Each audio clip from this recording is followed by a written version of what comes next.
Allez, bonsoir à tous, salut les gars, bienvenue pour ce live ce soir. Live dédié au rétro gaming, hein, comme d'habitude. Alors, ce soir, le thème, ça va être, bien sûr, à quoi va ressembler le rétro gaming en 2025. Question fatidique, parce que sincèrement, c'est pas qu'on n'a pas la réponse, mais vu dans le sens que c'est engagé au niveau de certaines collections, certaines façons de faire, au niveau de la revente également.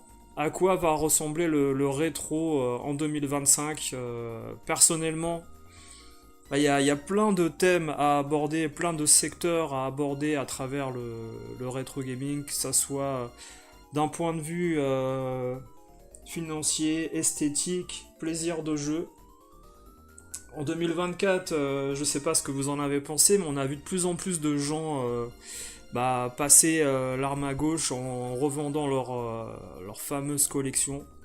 Et puis ces personnes-là n'ont pas forcément donné plus envie, on va dire, n'ont pas réussi à transmettre certaines valeurs qu'ils avaient à travers leur collection à leurs héritiers héréditaires, hein, on va dire, au niveau de la collection, dans leur famille ou même leurs amis parfois. On a vu des gens être moqués par les autres parce qu'ils collectionnent de la Game Boy, de la Nintendo NES, de la PlayStation, dans des étagères murales, avec des jeux qui sont pas forcément bien mis en valeur. Et par découragement, pas mal de gens ont arrêté en 2024. Hein. On a vu quelques chaînes ne même plus faire de vidéos du tout. On a vu des chaînes ne pas forcément non plus annoncer qu'ils arrêtaient. Mais pendant 6 mois, quand il se passe plus rien, bah t'as vite compris que bon, au final, les gens ont fait le tour au niveau du rétro. Ils n'ont pas forcément envie de continuer. Alors la bonne chose qu'il y a, c'est que on a toujours voilà des conventions, des brocantes qui sont organisées pour justement satisfaire les fans de rétro. Et puis on arrive à comment dire des collectionneurs qui sont fiers. Voilà, comme la personne qui est un sombre inconnu pour moi, pour vous dire à quel point on ne connaît pas forcément tout le monde dans le milieu du rétro, mais vous avez des gens voilà, qui collectionnent des jeux, qui font quelques étagères également du côté de l'Angleterre, des États-Unis, de l'Australie, et puis d'autres contrées. Alors bien sûr, là, je vous mets une photo au hasard venant de l'étranger pour pas qu'on dise, voilà, il parle de tel ou tel youtubeur français, etc. Non, je pense que c'est symbolique. Je pense que cette photo est symbolique en fait du monde du rétro gaming en 2024 où vous avez des gens qui sont, il faut le dire, un peu plus âgés que la norme et qui donc ont parfois envie de montrer leur passion, mais ça ne matche pas avec l'entourage. Alors il y a toujours eu ce problème bien sûr de comment dire aménagement, voilà, dans la vie de famille de tous les jours. Vous avez des jeux qui se cassent la gueule à droite à gauche, que vous avez payé 400 € chez Million, voilà, et puis vous êtes un peu dégoûté. Hein, et je pense qu'il y a des gens, ils ont vite fait le tour à ce niveau-là également. Alors salut aux gens dans le chat qui arrivent avec Cousin Hubert, comment tu vas? Alors, en 2025, tu penses que les Run and Gun ou les Metroidvania seront dans le même jeu? Pourquoi pas, ouais, c'est tout à fait possible. Salut Dolphin64, salut Megarom, comment tu vas? Bah Megarom, écoute, t'es le bienvenu, hein, toujours, si jamais tu veux venir discuter. Y a pas de problème. Depuis le temps que je te proposais. Donc voilà, on en était là au niveau de ces collectionneurs qui ont besoin de montrer qu'ils existent, qu'ils sont là. Est-ce que ces gens en 2025 seront toujours là? Ce qui est sûr, alors c'est pas un bilan, hein, c'est pas un bilan de l'année ou c'est pas un bilan pour la fin de l'année pour dire tiens en 2025 il va se passer ci ou il va se passer ça. Façon Madame Irma, bah non pas du tout. Ça va plus être un moyen de faire la transition entre ce qui s'est passé depuis 2017 et l'évolution qu'il y a eu durant les années, on va dire sur 7-8 ans. Et on voit qu'aujourd'hui, bah, malheureusement, ça n'a pas forcément évolué d'un chouïa. Et c'est parti dans les côtés sombres, on va dire, du rétro, avec tout ce qui est revente, tout ce qui est également, comment dire, commerce au noir. Est-ce que forcément l'image du rétro gaming en 2025 doit continuer dans ce sens? Bah moi j'espère que non. Bien sûr, vu que en effet, bah, de plus en plus de produits coûtent cher, plein de gens seront axés sur la revente de leur collection en se disant tiens, bah mais c'est comme moi, hein, je veux dire, j'ai vu il y a pas longtemps que Silent Hill PS1 il est à 150 balles en version pâle, je me dis tiens pourquoi pas le revendre, voilà, parce qu'en fait, à un moment tu te dis je l'ai en version japonaise et en Europe, je l'ai aussi. Pourquoi pas revendre une des deux versions, dont la plus chère, et garder l'autre. Enfin, il y a toujours des gens qui vont se recentrer hein, sur leur façon de faire les choses. C'est très, c'est très connu ce phénomène, hein. Très très connu depuis un petit moment que les gens voilà ils essayent un peu de nettoyer ce qu'ils ont chez eux parce qu'ils se rendent compte que c'est pas forcément utile aux yeux des autres hein, d'avoir autant de choses et ils aiment bien justement essayer de mettre en valeur leurs pièces. Alors ça fait un petit moment également qu'on parle plus de pièces dans les collections. On aimait bien dire tiens j'ai acquis une nouvelle pièce aujourd'hui, je vais faire plaisir à un tel en justement lui achetant tel ou tel jeu. Il y a de moins en moins de gens qui parlent de pièces de collection aujourd'hui en achetant des jeux. Ils achètent en fait bah, des jeux sans forcément les mettre en valeur comme l'année dernière ou l'année d'avant. Je pense que pas mal de gens gardent un peu secret leur pouvoir d'achat qu'ils possèdent dans leur collection et puis également ils aiment pas forcément non plus dire ah bah ce jeu coûte très cher pour justement essayer de le choper à un prix tout à fait attractif sans faire monter les prix en parlant un peu trop. Et ça en fait c'est un phénomène qui n'existait pas forcément l'année dernière. Cette année n'a pas forcément existé. L'année dernière, il a pas mal existé à travers les ventes aux enchères, etc. Là, ça s'est beaucoup calmé. Je pense que d'ailleurs, le problème qu'il y a eu avec le Metal Slug a mis un frein à toutes ces histoires de pièces, j'ai fait une affaire, etc. Parce que des gens se rendent compte qu'en effet, ils se sont fait arnaquer pour certains. Donc, ça a calmé pas mal de gens dans l'idée d'avoir un tableau hein, dans leur chasse au niveau des achats. Euh, alors, ah oui, non, mais tu sais, c'est phénoménal, Dolphin 64. Tu as des gens, bien sûr, hein, qui recréent un nouveau compte bancaire, qui repartent à zéro avec un nouveau nom propriétaire de la boutique, et c'est reparti, hein. Ils ont toujours leur dette au cul sur leurs anciens crédits, et puis ils repartent. Ah, mais ça, je connais la combine. Pour avoir parlé avec des commerçants qui m'ont expliqué qu'à partir du moment où tu recrées une nouvelle enseigne, tu peux recréer également un nouveau compte en banque. Non, mais ça peut aller très très loin, hein. Redemander un crédit, etc. Ça peut aller très très loin, hein. Donc ça va recommencer de toute façon les histoires avec ces boutiques-là justement qui font faillite au bout de 3 ans avant le bail, qui payent pas leur fonds de commerce, leur loyer, le bail, etc. Ça va recommencer, vous verrez, ça, au bout de 3 ans, bis repetita, et puis dans 3 ans, ils vont rouvrir une nouvelle boutique. Ça va recommencer. Non, mais c'est couru d'avance, hein. Alors, est-ce qu'en 2025, il faut espérer un changement au niveau également du commerce, des boutiques pour les fans de rétro gaming? et espérer quelque chose de plus intéressant pour vous, surtout au niveau de l'aspect clientèle, ou est-ce que vous êtes satisfait de ce que vous avez actuellement avec les boutiques parisiennes ou les boutiques de province, les Game Cash, etc. Vous êtes satisfait ou pas de ce que vous avez? D'ailleurs, on pourrait faire un petit sondage. Alors là, je vous passe une petite vidéo qui a été tournée récemment, voilà.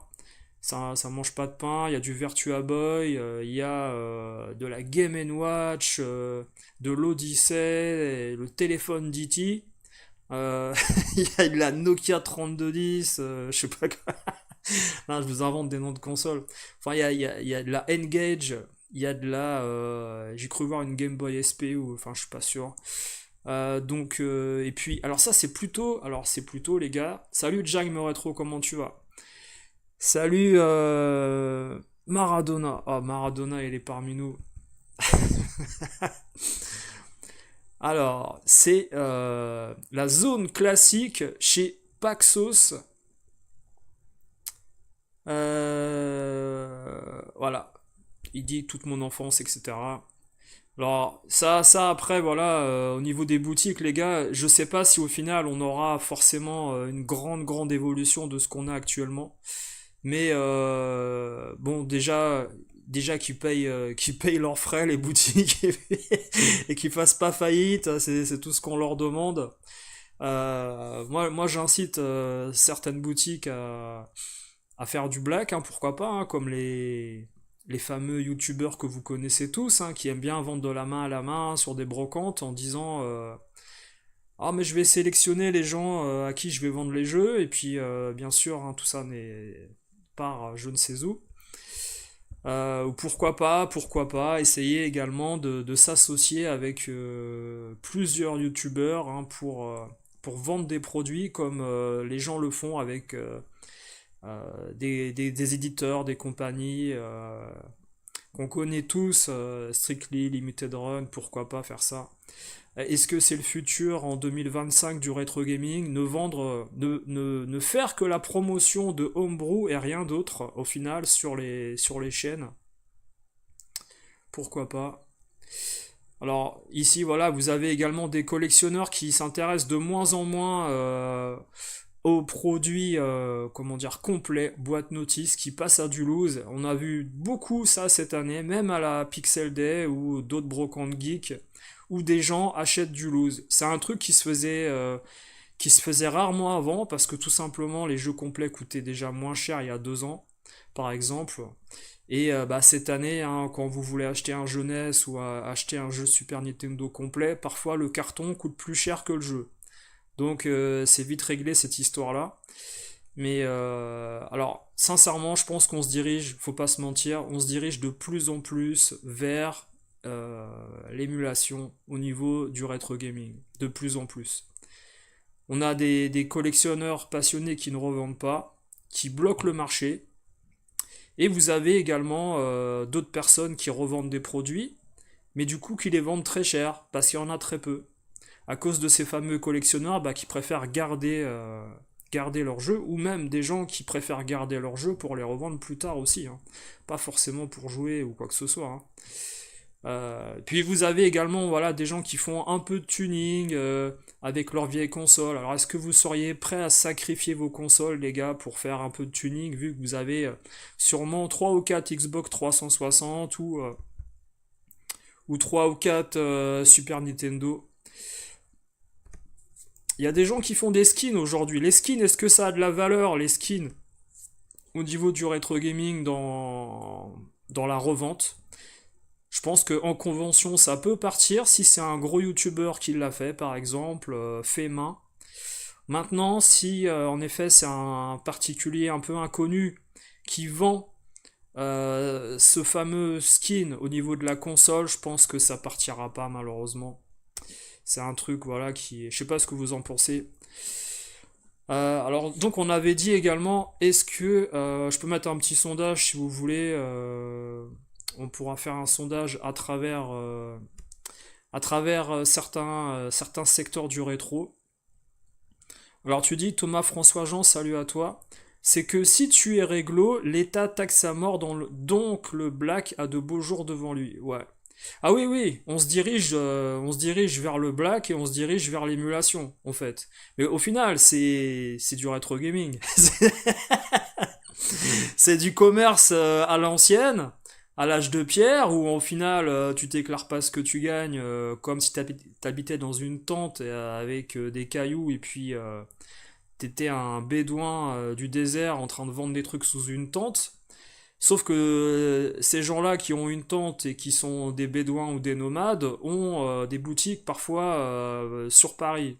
Donc, non, mais on plaisante avec ça, mais vous avez pas mal de gens aujourd'hui qui surfent en effet sur le phénomène des brocanteurs et qui font un peu pareil hein, pour avoir cette possibilité financière de rester en vie. Voilà. Alors, est-ce que en 2025, vous allez attendre des choses particulières des youtubeurs rétro gamers enfin, c'est difficile de dire des youtubeurs rétro gamers parce qu'au final, ce sont des youtubeurs qui vous vendent des produits. Et j'ai pas l'impression qu'en fait vous aurez dans le futur beaucoup de chaînes rétro gaming qui feront du gameplay. Parce que c'est pas rentable pour eux. De moins en moins de gens savent jouer à ces jeux-là d'ailleurs, parce que c'est des jeux un peu difficiles pour les jeunes, entre guillemets les jeunes. Et les jeux anciens également, pour les posséder et les faire dans des conditions d'époque, ça a un prix aujourd'hui. Donc vous avez pas mal de gens, à mon humble avis, qui vont se diriger vers la revente sans même connaître les produits. Ce qui se fait déjà un peu, hein. Vous avez des gens aujourd'hui qui vendent un jeu autour de de certains codes de téléchargement et ils n'ont jamais joué au jeu, hein. Ça arrive très très souvent dans ce milieu du rétro gaming, malheureusement. Et du gaming tout court. Sur la Switch, qu'est-ce qui se passe sur la Switch? On passe notre temps en fait à montrer des jeux en mode Metroidvania, en mode run and gun ou en mode, on va dire, aventure roguelike, qui sont calqués sur les jeux des années 90. Mais la plupart des chaînes qui parlent de ces titres-là ne les ont pas terminés ou ne les font que sur un niveau et disent je vous donne mon avis sur le jeu. Et je pense que ces gens-là aujourd'hui qui vous parlent de ces jeux qui sortent également sur Switch, comme des anciens jeux également dont ils parlent autour de la Super NES, PS1 ou Mega Drive, ce sont des gens qui ne font pas les jeux. Alors je parle même pas des gens qui collectionnent les trucs Limited Run et Strictly, ils les laissent sous cellophane, hein, ils savent même pas ce qu'il y a à l'intérieur, ils font confiance à ce il y avait marqué sur la boîte. À la limite, foutez des cailloux dedans ou des trucs assez lourds pour faire croire qu'il y a un jeu dedans, hein, Limited Run. Je pense que ça sera la même chose. Et vous verrez ces youtubeurs être capables de vous raconter que le jeu il est comme ci, il est comme ça. Au final, personne n'a joué au jeu. C'est toujours un peu la même histoire. Il y a beaucoup de gens aujourd'hui qui vous parlent de Glaylancer. Glaylancer, c'est un jeu qui est extrêmement difficile. Les gens qui font les reviews de shoot'em up réédités comme Glaylancer ne les ont jamais terminés, hein. Ça, je peux vous le dire, c'est sûr et certain. C'est pas en une semaine ou en 2 jours que tu termines Glaylancer. Faut de l'entraînement, faut de la progression. Et de toute façon, quand tu vois en plus les gens qui parlent de ces titres-là, je pense sincèrement qu'ils vous testent plus l'emballage qu'autre chose. Alors, est-ce que le futur de 2025 avec le rétro gaming, ça va être également voilà, la réparation des vieilles machines? Je pense que ça va être un fardeau. Ça va être un fardeau énorme de devoir réparer des machines pour trouver également des gens compétents pour le faire. Je vois pas mal de... Je discute pas mal avec voilà, des personnes qui ont des commerces et qui me disent que ça, pour eux, ça ne vaut pas le coup aujourd'hui de réparer telle ou telle console quand la panne est trop grave. Quand la panne atteint parfois plus de 70 ou 150 euros de réparation, ils le font pas. Ils vendent la console en état défectueux. Et ça, en fait, on le verra de plus en plus. Et vous verrez que bientôt, dans les boutiques parisiennes, c'est déjà le cas, hein, c'est déjà le cas dans certaines boutiques. On vend des méga CD, des télés combinées Super Famicom, on vend des 3DO, on vend également des... c'était quoi l'autre console que j'avais vue là, oui, la Corduo, défectueuse. On les vend défectueuses. Et en fait, après, si vous êtes capable de la réparer, on vous explique la panne et puis ça se passe comme ça. Et malheureusement, aujourd'hui, vous verrez que dans le futur, on vendra des consoles suivant l'état de fonctionnalité. Et ça, en 2025, on va commencer à en voir de plus en plus. Et déjà en 2024, on en a vu.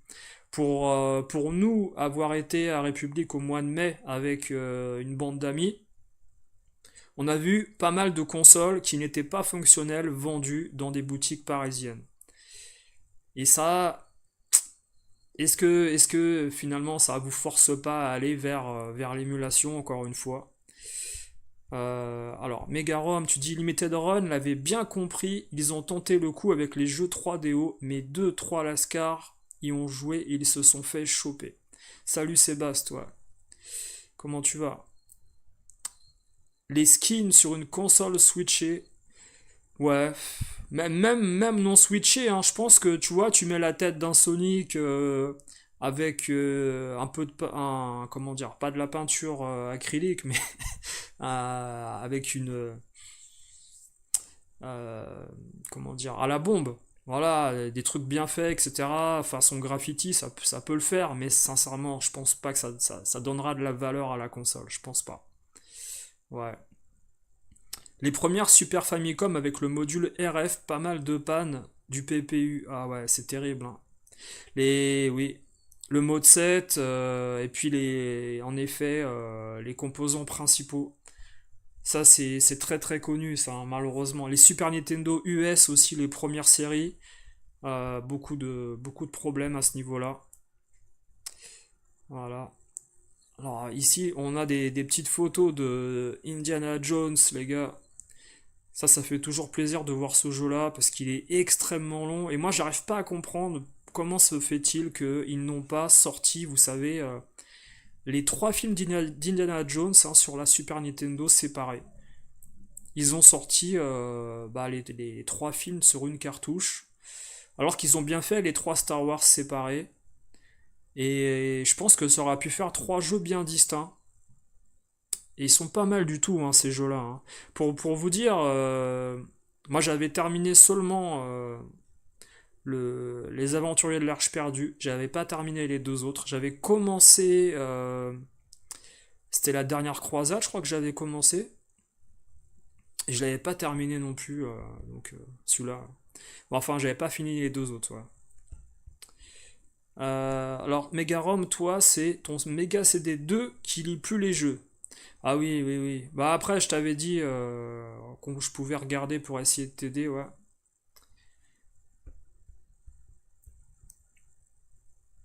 Ouais, ouais, ça. Bah, Indiana Jones, hein, c'est une licence qui a eu du mal à être adaptée avec des bons jeux sur les consoles et les ordis. En général, les jeux étaient très moyens. On a eu la dernière croisade sur Atari ST Amiga qui était pas trop mal. Alors, est-ce que dans le futur, en 2025, les gars, vous allez vous consacrer, pour ceux qui ont déjà, vous savez, beaucoup de jeux et ne veulent plus acheter, vous allez vous consacrer à votre gaming room. C'est-à-dire que vous allez commencer à décorer à droite à gauche, faire des trucs assez sympathiques, etc. Sans forcément chercher à faire des trucs exceptionnels, hein. Mais pourquoi pas essayer de faire enfin une gaming room digne de ce nom pour vous faire plaisir, ou c'est pas du tout un projet. Ça serait intéressant de savoir la façon que vous avez de réfléchir à ce niveau-là. Est-ce que 2025, ça ne pourrait pas être par exemple l'année des consoles qui n'ont pas été en vogue au niveau de la hype des prix, parce que ça va être les seules consoles encore accessibles, et peut-être que des gens vont se jeter sur la Dreamcast, vont se jeter également sur, par exemple, la Master System, même si ça a déjà commencé. Est-ce que des gens vont peut-être rechercher des vieux ordinateurs, vu que les consoles sont de plus en plus chères? C'est plein de petites questions qu'on peut se poser parce que on va arriver à une période charnière où justement le prix des jeux de console et les consoles sont devenus tellement chers que peut-être au niveau de certaines machines qui n'ont pas été encore explorées, bah, des gens vont se tourner vers ça. Pourquoi pas? Alors vous voyez qu'il y a pas mal de gens qui se font des petites décos, des petits artworks à droite à gauche avec, leur gaming room. Au final, c'est très facile, hein. Si vous avez une imprimante 3D, vous pouvez faire déjà des figurines. Et si vous avez de l'imagination à travers des cadres, vous pouvez vous faire des cadres avec une profondeur 3D en diorama. Alors le cadre tout seul, je sais, je les ai vus les cadres tout seuls, c'est en vente environ entre 25 et 30 euros, sans rien. Et parfois, quand vous trouvez des gens compétents pour vous imprimer les choses en carton ou en papier, alors moi je vous conseille un truc par exemple, c'est d'imprimer sur papier ce que vous voulez faire et de le coller sur du carton que vous avez découpé à la forme en fait du, comment dire, du personnage ou du décor que vous avez imprimé. Voilà. Et puis ensuite, hein, vous placez ça assez facilement à l'intérieur avec de la colle et tout. C'est votre imagination, si elle est débordante, voilà, vous pouvez faire pas mal de trucs vraiment sympas. Alors, tu disais à Megarom, ça se prêtait parfaitement ah ouais, à Indiana Jones, on avait dit. Je pense te faire une chambre style années 80 plutôt qu'une gaming room avec des états de jeux partout. Ouais, bah les jeux partout, le problème, c'est que à un moment donné, t'es saturé. Et puis, t'es obligé, je pense, à un moment donné, de cacher certains jeux que tu as. Parce que tu peux pas tous les mettre de face ou les présenter, c'est totalement impossible. Totalement impossible. Voilà. Alors 2025, est-ce que ça va être la période des brocantes multipliées, sachant que il y aura peut-être plus de boutiques, voire deux, voire voire deux boutiques qui survivront en 2025 du côté de Paris, et puis voilà. Est-ce qu'au final les brocantes, ça va pas être, vous allez pas être dépendant des brocantes pour acheter vos jeux dans le futur? Alors, on s'en rend pas bien compte, hein, mais cette année, c'est peut-être une des dernières années, voire la dernière année, où vous avez pu profiter de certaines boutiques avec des prix attractifs. Et peut-être que vous allez plus y retourner du tout en 2025 parce que vous allez avoir un problème pour acheter les derniers jeux qui vous manquent ou certaines consoles qui vont devenir beaucoup trop chères en boutique. Il faudra passer par les particuliers. Après, au niveau de YouTube, moi j'espère sincèrement qu'on aura des émissions un peu plus variées, avec des gens qui seront invités à droite à gauche pour parler comment dire, et débattre sur des produits, des jeux, l'évolution, etc. Il y a des chaînes voilà, comme celle des Hard Looters, et puis d'autres chaînes voilà, qui sont avec jeuxvideo.com et d'autres médias comme Game One qui en général parlent très souvent de ce qui se passe dans le monde du rétro, mais on n'a pas forcément, vous savez, des gens variés et différents qui viennent sur ces chaînes pour parler justement de la vie de YouTube ou du rétro gaming.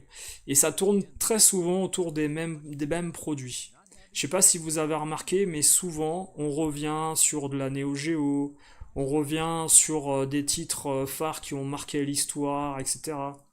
Il y a rarement beaucoup de variété et de diversité dans ces émissions. On va vous reparler également de la chute de Sega, on va vous parler de Miyamoto par rapport à ses créations sur Super Nintendo. Malheureusement, je suis pas certain que les nouvelles générations s'intéresseront vraiment à ce qui va arriver du côté du rétro dans le futur. De plus en plus de gens sont âgés maintenant. Les gens qui en parlent, grisonnants comme on dit, et qui testent des jeux qui sont destinés à des personnes qui ont peut-être 20 à 25 ans sur la Switch, ou également parler d'anciens jeux Mega Drive quand t'as 45 ou 50 ans, à un moment donné ça a ses limites. Tu peux pas forcément transmettre ta passion en étant aussi âgé, c'est difficile, à moins d'en parler très très bien. Mais si au final tu t'arrêtes à montrer seulement un objet et le prix qui coûte, je pense que t'auras du mal à attirer en effet une communauté assez large au niveau de ce domaine du rétro gaming. Et c'est un peu le mal de ce milieu, c'est que malheureusement les gens qui en parlent le plus, et peut-être qui en parlent le mieux, sont des gens très âgés. Il faut pas se mentir, on est des gens très âgés, et du coup je pense qu'on se parle entre nous, mais on n'arrivera pas forcément à cibler des gens plus jeunes. C'est un peu le problème. Alors Sébastien, tu dis, tu sais toi, c'est ta Xbox Crystal qui a fumé et m'a flingué le disque dur alors que j'y ai joué 10 fois pas plus. Tu penses que c'est un problème d'aération? Ça peut être ça, hein.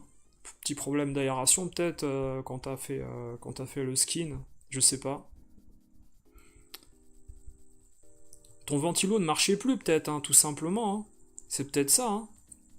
Voilà. Alors il y a Silent Hill 2, les gars, qui est sorti également du côté de la PS5. Je sais pas ce que vous en pensez. Personnellement, moi, c'est comme Donkey Kong Returns, etc. Ça m'intéresse pas en fait. Le Mario RPG sur la Switch. Ils ont fait un remake également de Epic Mickey sur la Switch et la PS5. Rebrush, c'est le 1 en HD avec des plus belles couleurs sur certains stages, des personnages un peu mieux faits. Mais ça m'intéresse pas de refaire un jeu que j'ai déjà terminé sur la Wii. C'était en 2010 ou 2011. Ah, non, Maradona 86, j'ai pas de page pour ma chaîne sur Facebook, non, désolé. Alors ça, on l'avait vu la dernière fois. Alors, il y a également des filles en Angleterre ou aux États-Unis qui s'intéressent au rétro, qui font un peu de bricolage à droite à gauche et qui vous montrent voilà, des consoles qu'elles ont achetées. Alors là, par exemple, c'est Carrie, voilà, qui se souvient de la Master System. Voilà, elle fait des petites vidéos aussi à l'étranger. Après, quand vous mettez les sous-titres, pour ceux qui parlent pas anglais, les gars, vous pouvez très bien comprendre ce que racontent les Anglais, voilà. Il y a des choses intéressantes et informatives qu'ils peuvent faire que des Français ne font pas.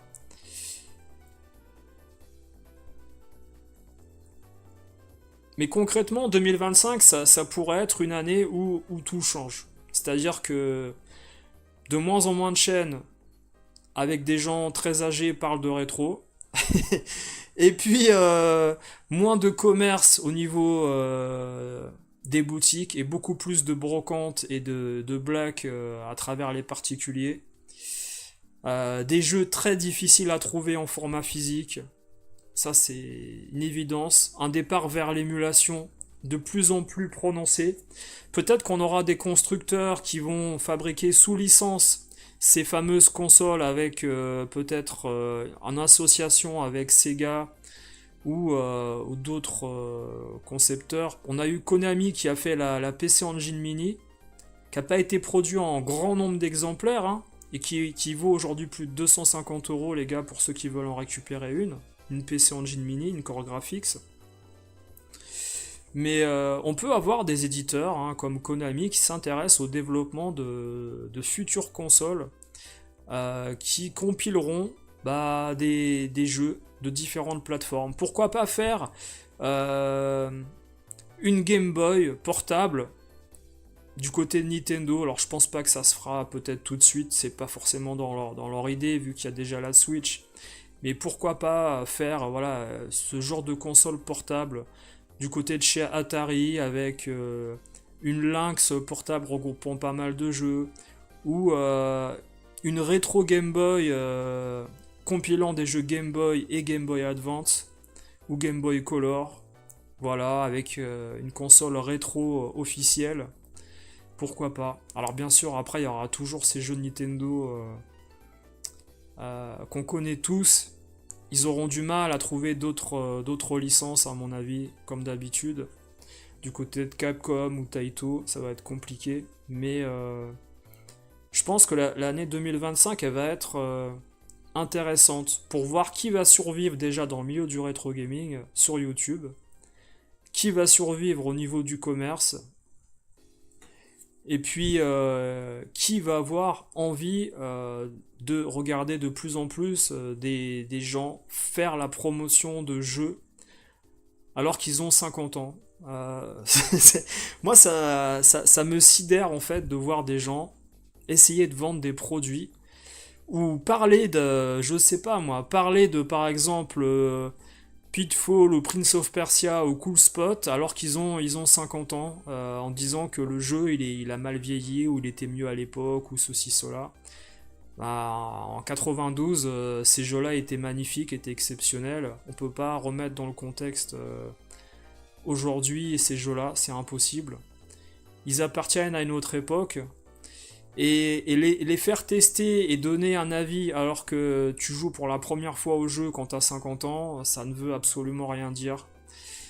Et par-dessus tout, ces mêmes personnes, en effet, faire la promotion de nouveaux produits sur Switch et parler de jeux destinés à des gens de moins de 30 ans ou 25 ans, ou même des gens de 10-12 ans, ça pose un gros souci, je pense, au niveau de l'intérêt. Voilà, c'est l'intérêt. Voilà. Comme disait Carole Quinten, l'important c'est l'intérêt. Repose en paix. Alors sur GX4000 les gars, Amstrad CPC, un Metroidvania Adventure, Mighty Castle Adventure. Apparemment c'est un projet Homebrew. Vous avez reconnu la patte graphique des créateurs de Homebrew. Voilà. Alors c'est Stern, Flipper avec des flyers, des petites pubs Game Gear, Game Boy, c'est marrant, on en parlait en plus de la Game Gear et de la Game Boy à l'instant. Pub comparative, malheureusement l'image elle est pas scannée top au niveau de la résolution. Voilà, PC Kit 2. Alors pour ceux aujourd'hui qui veulent acheter PC Kit 2, les gars, faut savoir par exemple que PC Kit 2, c'est un titre sur PC Engine qui comporte des séries de fabrication en usine défectueuses. Alors heureusement, les gens sont honnêtes au niveau de certains commerces et ne vous vendent pas les versions défectueuses. Mais aujourd'hui, de trouver un PC Kit 2 fonctionnel, ça devient difficile. C'est pour ça qu'il coûte très cher les PC Kit 2 sur PC Engine en U-Card. Alors là, il y a une version CD-ROM là. Voilà. La FK2D, je suis d'accord avec toi. L'avenir pour certains youtubeurs, c'est OnlyFans. Pour moi, c'est une évidence. C'est très pertinent ce que tu dis parce que au final, comme on le disait, hein, quand tu as 50 ans et que tu joues à un jeu qui t'est pas destiné, au final, ça n'a pas forcément d'intérêt pour qui que ce soit de regarder, mis à part si t'es une personnalité importante de la presse, du jeu vidéo ou du monde des médias, et que du coup les gens, comme le joueur du grenier, voilà, sont associés à la communauté de la personne. Alors il y a quelques jeux également, voilà, que je voulais faire ce soir en jouant un tout petit peu, voilà. On va faire un peu de gameplay, histoire de... tu peux jouer à Grisor sur GX4000. Ouais, ils ont fait un portage de l'Amstrad CPC 6128, ouais, je pense, ouais. Ça doit être ça, ouais. Ils ont dû rajouter également, je pense, tu sais, la musique pendant que tu joues, parce que sur Amstrad CPC, t'as pas la musique quand tu joues. C'est ça le problème. C'est ça le problème. Je sais pas si vous connaissez Contra sur la Amstrad CPC, vous jouez avec que les effets spéciaux. Alors là, il y a un gars, il a fait le set ultime. Mélange, c'est magnifique ce qu'il a fait. Mélange Dreamcast, Black Edition. C'est violent ce qu'il a fait. Là, si en effet, on parlait de skin tout à l'heure, c'est pas mal du tout. Ouais. C'est pas mal du tout.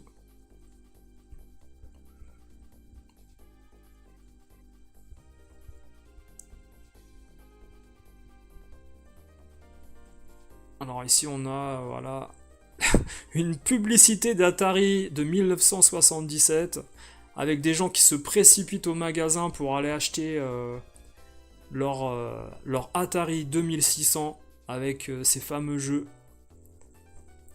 Du hockey sur glace, du basket, des jeux de tir. Il faisait des publicités mythiques quand même, hein, avec RC Battle ici, Combat et Indy 500. En 77, voilà. Alors la console finalement, elle aura duré quand même 7-8 ans, jusqu'au crash du jeu vidéo. C'est toujours marrant également de retrouver ces publicités d'époque, avec par exemple ici on voit donc notre fameuse Nintendo 64 et la fameuse PlayStation 1. Et ça, en fait, ça appartient à une autre époque. Moi, j'aime bien regarder d'anciens magazines, comme ça, des fois, pour trop mémorer certaines périodes de la vie de gamer, etc. Mais ça a ses limites, hein.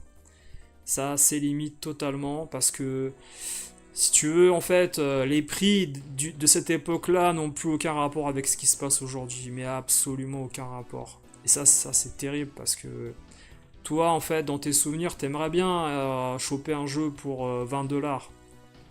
Ou acheter une console rétro pour très peu cher d'occasion, comme c'était le cas chez Score Games, mais c'est totalement impossible, voilà. Alors, toi, tu y joues sur CPC cassette, le Grisort, avec la barre espace pour sauter, là. Ouais, la Dreamcast est dessus, en effet. Voilà, tu pouvais pas jouer avec les deux en même temps, tu pouvais choisir musique ou effets spéciaux. La musique qui tournait en boucle, en effet, c'est très connu. À l'époque, hein, ça, c'était au moment où la Nintendo 64 venait de sortir pratiquement. On avait les jeux encore à 60, 64$, 70$. Souvent, bizarrement, les jeux de sport étaient beaucoup plus chers, comme comment dire, les Maiden ou les NHL, etc. Plus chers que les autres jeux. Enfin, Electronic Arts mettait ces jeux assez chers. Alors, des jeux également, Mega Drive étaient bradés à moins de 20$. Les Animaniacs, les Tiny Toons sur la Genesis, sur la Game Boy. Il y avait des petites sélections comme ça qui étaient bradées au moment de sortie de nouvelles consoles. Ouais, et en ce moment, j'ai remarqué, il y a pas mal de gens qui retournent également, vous savez, sur les anciens GTA pour y jouer en HD, en version custom également sur PC. Moi, j'avais téléchargé une version custom de GTA Vice City, j'avais été pas mal déçu en fait. J'avais été pas mal déçu parce que par rapport à ce que j'avais vu, lu et entendu autour des mods dans GTA Vice City ou San Andreas, bah c'était très loin en fait de mes espérances, ce qui a été pondu. Ouais, j'étais un peu déçu, ouais. C'était pas si bien que ça. Sincèrement, ils ont pas fait un travail vraiment. Bah disons que le jeu, il fallait remodéliser certains trucs. On pouvait pas. Je pense que rajouter des maps ou des skins, ça, c'est pas suffisant en fait. Alors, qui dans le futur voudra par exemple acheter, regardez, des bornes d'arcade. Peut-être que le stade de la gaming room, l'étape suivante, c'est peut-être acheter cette fameuse borne d'arcade d'origine pas customisée, mais une vraie borne d'arcade. Pourquoi pas? Ça serait intéressant de voir si des gens dans le futur vont être attirés par ça. Ouais, Vice City, il est exceptionnel, hein. Exceptionnel. Et dans mes potes, hein, j'étais le seul à avoir acheté parce que les autres, ils savaient pas ce que c'était. Moi, j'avais vu les magazines. Je m'étais dit, non, la bande-son, l'ambiance Miami, années 80, c'est mon jeu, ça, c'est moi. Il me le faut. Obligé. Day One, Micromania Créteil Soleil. Ah, j'ai pas attendu de l'avoir en occasion, hein. Je l'ai acheté direct le jour de la sortie, celui-là. Il n'y avait pas une publicité énormissime, hein. C'était très très calme, hein, parce que il y avait eu le problème avec GTA 3, si vous vous en souvenez, où il y avait eu l'association des parents malfaiteurs, là, puérils et catholiques et je ne sais quoi, là, je sais pas ce qu'ils avaient, eux. Ils devraient un peu plus baiser, là. Mais ils s'étaient énervés contre le fait que, justement, tu tuais des gens dans la rue au hasard, que t'écrasais les passants, ça reste un jeu vidéo, hein. Si tu confonds le jeu vidéo et la réalité, c'est que tu as un problème psychiatrique. C'est comme les gens qui vont au cinéma et qui croient que le cinéma c'est la réalité, c'était le même problème. Donc au final, on a mis une petite étiquette interdit aux moins de 13 ans, et puis voilà, ça passe. C'est comme quand tu vas au cinéma, interdit aux moins de 18 ans ou 13 ans, et puis voilà, tout s'arrange. Ambiance Scarface, ouais. Ah, tu l'avais pris à Belle Épine Day One, ouais. Ouais. Ah, c'était un grand moment, ça, je me souviens, ça. En plus, à cette époque-là, sur PS2, faudrait revoir la liste des jeux qui sortent, mais il y en a beaucoup des très bons. C'est quelle année? C'est 2002 ou 2003? Dites-moi, je sais plus. J'étais à Vice City. Je sais plus quelle année c'est. C'est dans ces eaux-là, hein. Mais c'est un des jeux qui m'avait fait complètement oublier la Dreamcast en me disant que ce genre de jeu ne serait jamais sorti sur Dreamcast ou GameCube. Et il fallait une PS2 pour y jouer. T'étais obligé à l'époque. Parce que je crois que ce jeu sort avant la version, bien sûr, sur Xbox. Enfin, il faut revérifier, mais je pense que Sony avait l'exclusivité du titre. Voilà, ici on a... Alors, la zone classique gaming. Alors vous avez vu, hein, dans la prochaine convention qui va avoir dans le sud de la France, près de Cannes, ils ont quand même mis les bouchées doubles, hein, pour montrer l'ambiance des années 80 dans une convention. À la Replay, le Replay Festival, ça a l'air énorme. Moi j'aurais adoré avoir ça à côté de chez moi, là, le Replay Festival. Malheureusement c'est du côté de Cannes, dans le sud de la France. C'est 5 euros l'entrée, les gars, c'est vraiment pas cher. C'est le week-end du 27 octobre. Et ça a l'air incroyable, hein. Ouais, je pense que c'est 2002, octobre, bah, comme d'habitude, hein. Les sorties, en fait, de gros gros blockbusters, comme les consoles, c'est octobre en général, hein. Septembre-octobre. C'est tout le temps ça. Aladdin Mega Drive 93, c'est pareil, c'est septembre. Il y a plein d'exemples, hein, comme ça, hein. Il y en a plein, plein. Il y a peut-être que le Donkey Kong qui déroge à la règle, Donkey Kong Country, je crois que c'est pas, je crois, je sais plus, il faut revérifier, mais je crois que c'est pas pendant l'été ou un truc comme ça. Il y a quelque chose comme ça là. Après, Sonic 1, c'est au mois de juin qui sort. Juin 91, Sonic 1. À une époque, le mois de juin, c'était aussi une belle époque pour sortir les jeux. Sonic 2, par exemple, c'est au mois d'octobre qui sort également. 92. Moi, je pense qu'on aura de plus en plus de gens, voilà, qui vont se faire des bornes perso comme ça, des bornes perso avec du Raspberry. Ça va être la clé dans le futur, ça c'est clair et net.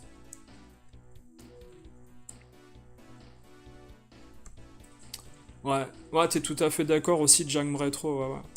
Et alors prochainement également, voilà, moi je projette d'aller avec 3-4 potes du côté de Paris, autour du boulevard Voltaire. On va se faire un petit resto, on va discuter, puis on fera une petite vidéo pour parler jeux vidéo, souvenirs, anecdotes, etc. Et puis on se baladera en discutant. Alors on filmera pas les vitrines, hein, ça c'est bon, je pense que vous avez compris, les vitrines, vous savez à quoi ça ressemble, etc. On parlera entre nous, on posera l'iPhone pour filmer sur la table du resto, on discutera entre nous, ça va être sympa. Et puis on parlera de nos souvenirs de vieux, de nos souvenirs de vieux, en parlant de jeux vidéo des années 90, 2000, quand est-ce qu'on a connu ci, ça, etc. Voilà. Et alors, j'ai vu, il y a des gens également qui se refont des setups de PC des années 90, destinés, ça on en avait parlé ça dans un live précédent, ils se font un setup destiné à jouer à tel ou tel jeu de telle ou telle année.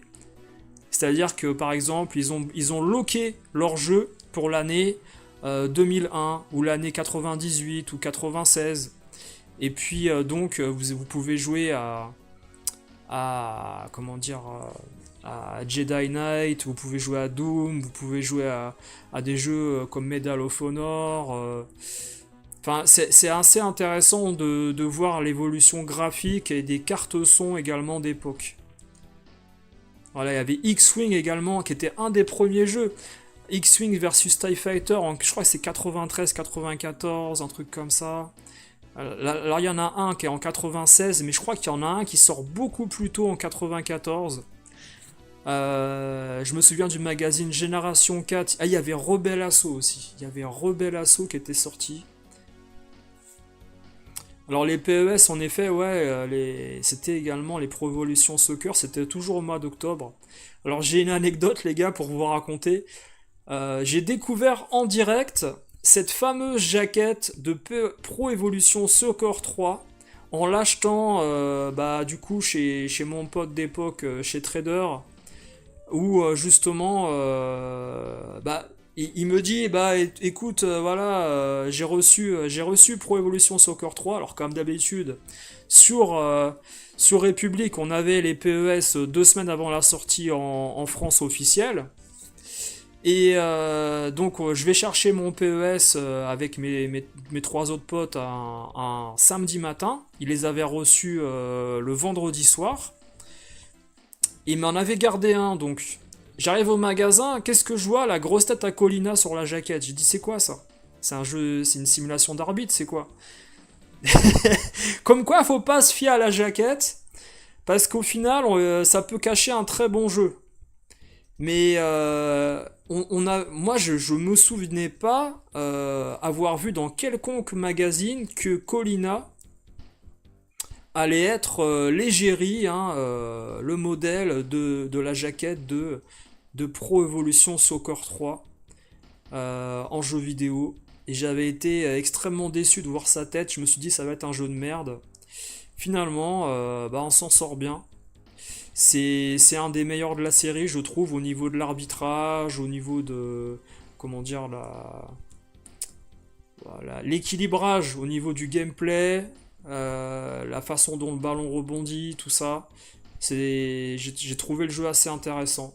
Voilà, Pro Evolution Soccer 3. J'ai découvert la jaquette sur le comptoir quand je suis allé l'acheter chez Trader à l'époque, en 2000, je sais plus, 2003. Ça devait être ça, hein, je sais pas. Au moment où il venait d'ouvrir, en plus, il avait ouvert depuis pas longtemps, Trader. Sa boutique était toute jeune. Et puis, je me suis dit, attends, c'est une blague et tout. Et j'ai été obligé de regarder derrière la boîte pour voir si c'était bien. Si c'était bien, en effet, le PES 3 avec les équipes pour jouer les matchs. Et pas une simulation d'arbitrage ou je sais pas quoi. Non, mais c'était extrêmement choquant. Hein, parce que si vous voulez, ce jeu-là, en fait, on l'a découvert en direct 2 semaines déjà avant qu'il sorte officiellement. Et on savait pas à quoi ressemblait la boîte. Bon, heureusement, le jeu, il fait le café. Hein. Mais c'était pas gagné, hein. C'était pas gagné. C'était ma petite anecdote d'époque, les gars. Mais elle est véridique, hein. Elle est véridique. Voilà.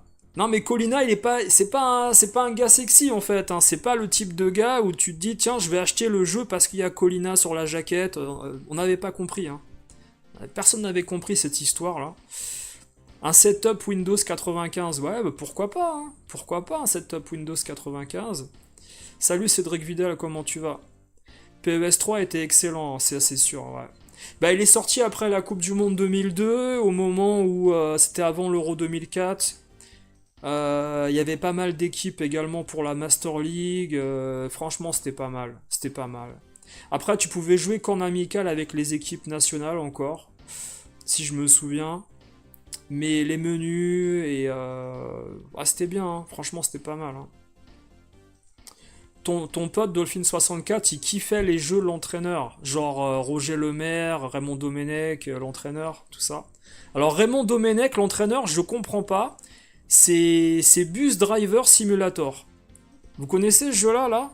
En fait, c'est en Afrique du Sud, t'es à Naïsna, tu conduis un bus, mais en fait, t'es à l'arrêt. C'est Raymond Domenech Simulator. Et non, non, très, très décevant ce jeu-là. Bon, après, moi, sincèrement, je sais que sur la jaquette, le mec qui est en général, ça représente pas forcément le gameplay, hein. Donc, heureusement, heureusement, vous connaissez, voilà. Raymond Domenech, l'entraîneur, sur PS2, il est sorti, voilà, c'est Bus Driver Simulator. Voilà.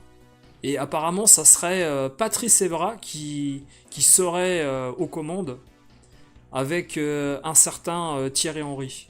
Voilà. Ah, c'est toute une histoire, hein, toute une histoire. Alors moi, je projette également dans le futur au niveau de l'équipe de France, les gars, c'est un scandale autour de l'argent que pourrait toucher Didier Deschamps à travers la sélection de certaines personnes, voilà, en équipe de France, et qu'il y aurait une grosse mafia, bien sûr, hein, pour des arrangements, pour que les mêmes personnes soient sélectionnées, alors qu'ils ne sont pas compétents pour être en équipe de France. Mais ça, bien sûr, c'est une autre histoire. Mais je pense qu'on aura un gros scandale façon, vous savez, Laurent Blanc à une époque avec les quotas. Mais là, ça va être dans l'autre sens. Ça va être les quotas des agents. Ça va être ça. Alors, tu disais Cédric Vidal, Giroud Manager. Ah, ouais. Giroud Manager. Mais en fait, le problème, c'est que moi, j'aurais préféré, je sais pas, moi, mettre un footballeur connu sur la boîte. Ouais. Tu mets Giroud, ça donne pas envie de jouer, tu vois, à un moment donné, voilà. Mais j'avais des potes, en effet, qui kiffaient les jeux de simulation. Ils voyaient des lemmings en train de courir sur un terrain tout dégueulasse, et ils étaient contents. Ils disaient, ouais, si, je l'ai fait rentrer à la 5e minute, t'as vu, il a marqué un but, tout ça. Je dis, ouais, c'est bien. Sinon, ça va, toi? Non, mais parce que tu voyais en fait des gars sur le terrain courir dans tous les sens qui ressemblaient à rien. Il fallait imaginer que c'était un match de foot. Alors bien sûr, après avec le temps, c'est devenu un peu plus beau, hein, mais voilà. Giroud, c'est la perfection. On n'a plus envie de jouer après. Plus ou plus. Dans les jeux de manager, je revends les 3 quarts de l'OL et je refaisais l'équipe en entier. Ah ouais, bah l'intérêt c'est d'essayer Tu pouvais construire ton stade aussi, tu sais.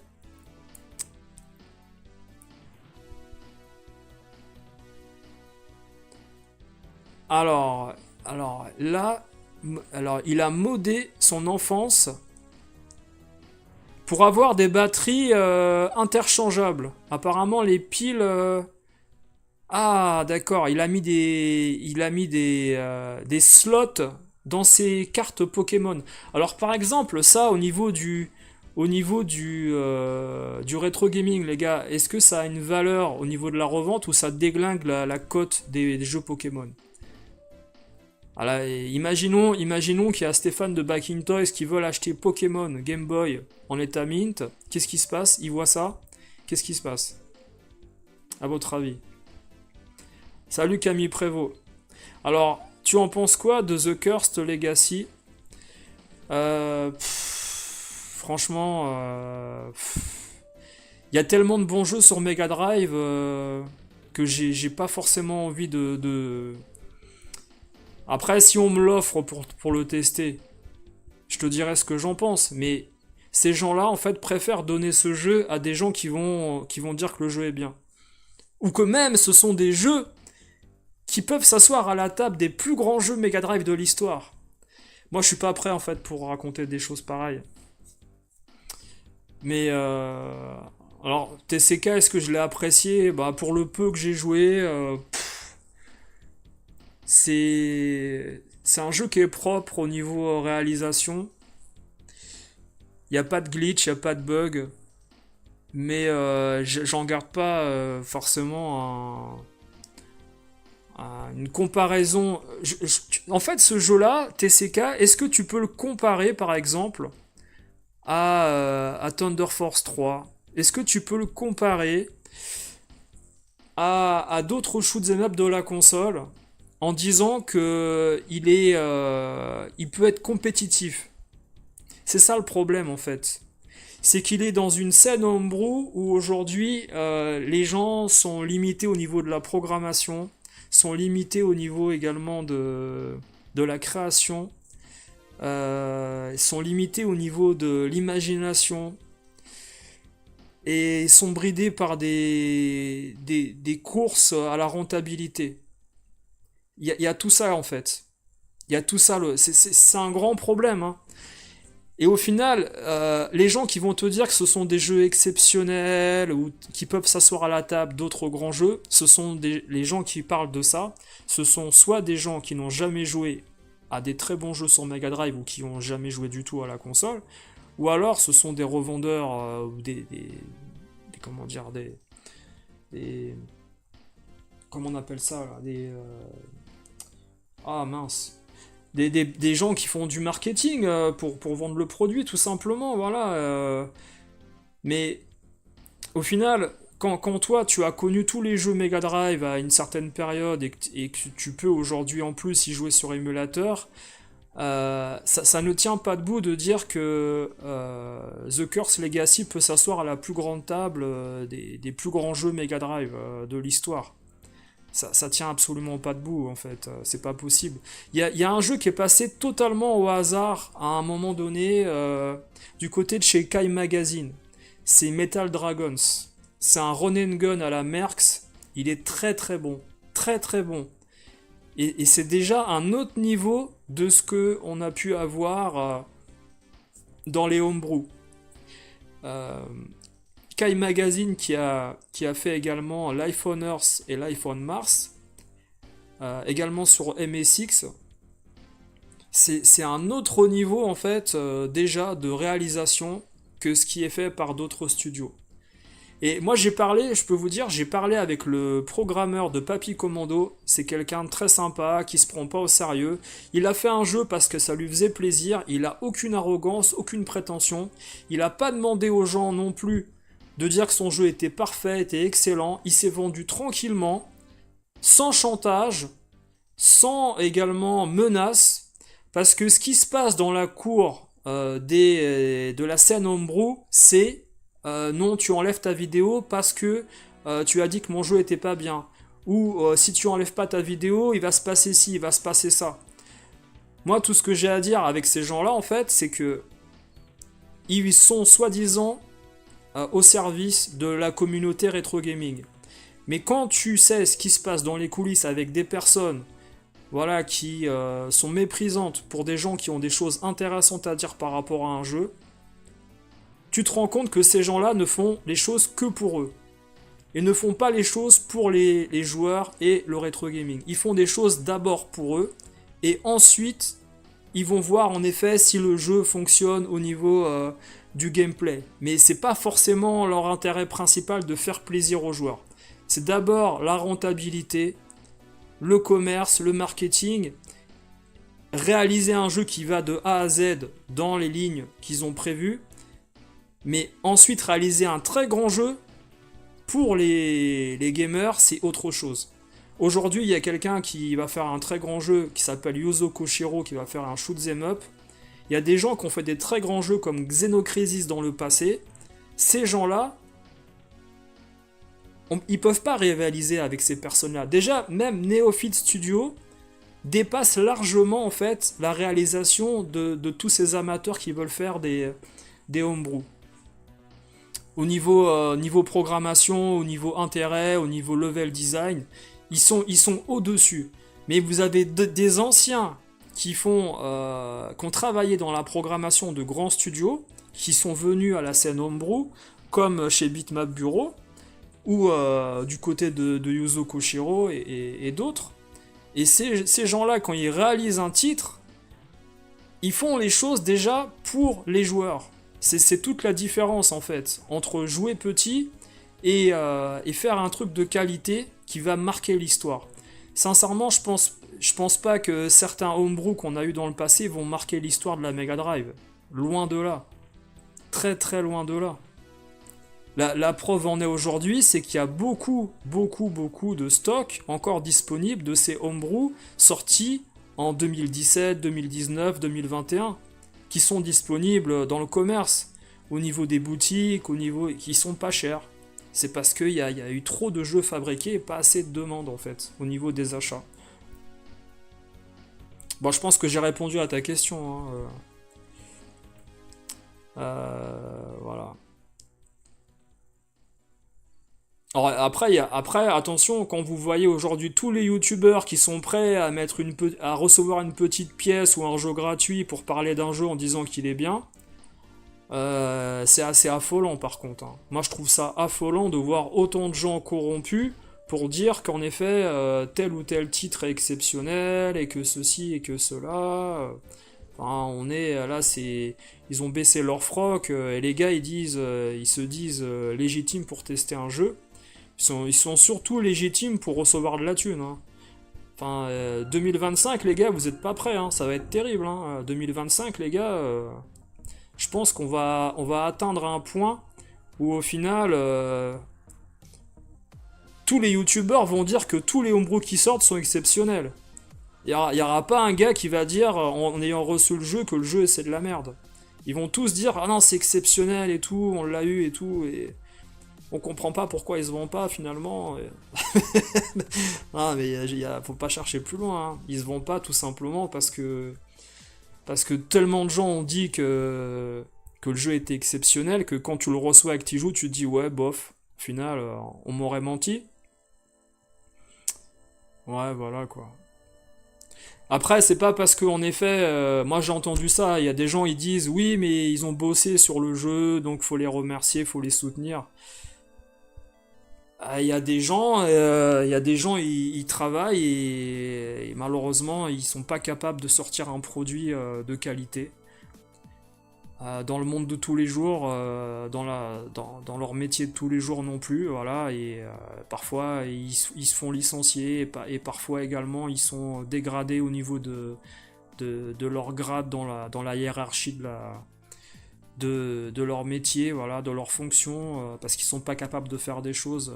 Les indépendants maintenant ils ont la chance de pouvoir s'améliorer, mais faut vous demander un truc les gars. Par exemple, imaginons que Ubisoft, Konami ou par exemple Nintendo, voilà, ait le projet de sortir un jeu vidéo qui est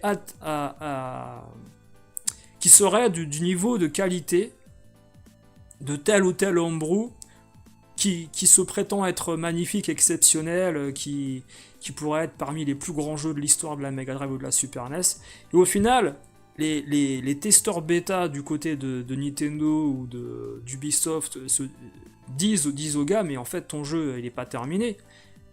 Tu vas me corriger ci, tu vas me corriger ça, et puis fais quelque chose pour que les gens prennent du plaisir, qu'il y ait un peu plus de fun dans ton jeu, que en effet visuellement ça soit un peu plus léché, les animations un peu meilleures. Moi je vous le dis, je pense que certains homebrew aujourd'hui dans des grandes compagnies ne passeraient pas le test bêta et seraient repoussés. Et sincèrement ne sortiraient jamais.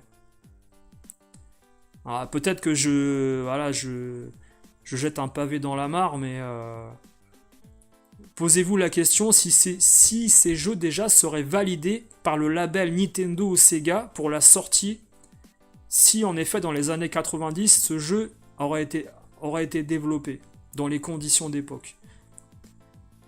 Enfin, après vous me direz, il y a des jeux peut-être moins intéressants ou moins beaux qui sont sortis sur Mega Drive, mais il n'y en a pas tant que ça.